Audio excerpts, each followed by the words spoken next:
ya aquí estamos, como lo que os prometí es deuda, pues allá vamos.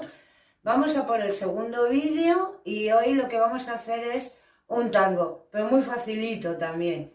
Lo vais a poder hacer súper cómodos. Y ya sabéis, mi nombre es Paqui López y estamos en la web de Amorebieta. Bueno, pues comenzamos con las explicaciones teóricas de los pasos del tango.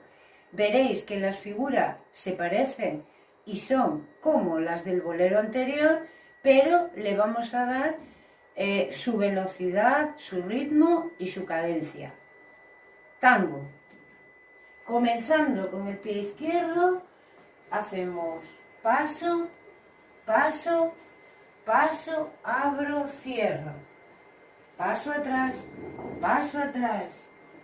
abro, cruzo y abro. Me voy a la diagonal y me voy a la diagonal haciendo una cunita.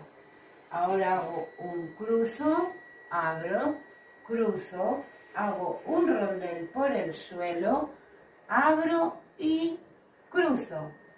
Y os lo cuento en números. 1, 2, 3 y 4, 5, 6, 7 y 8. Por delante y eso es.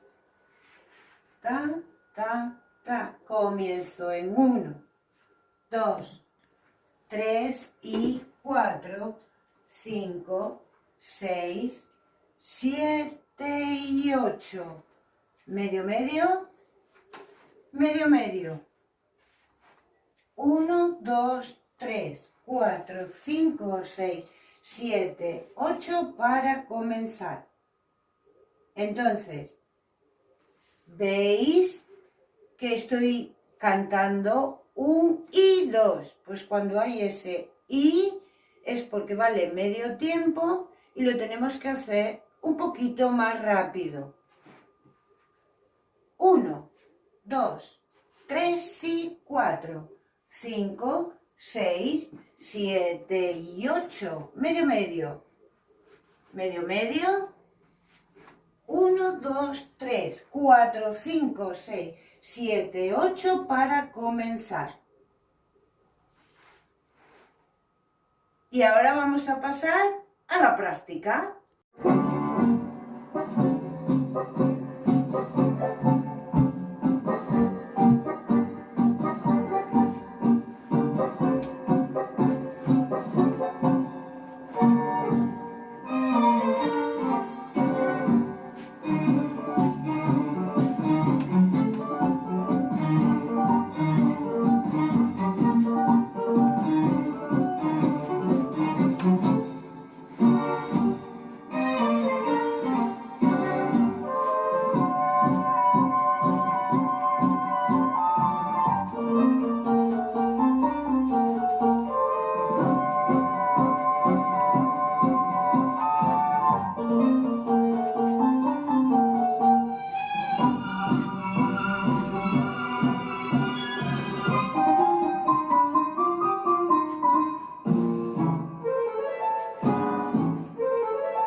Bueno, pues yo creo que con esto, vais a poder bailar un tango súper bonito y nos vemos en la próxima clase. ¡Chao!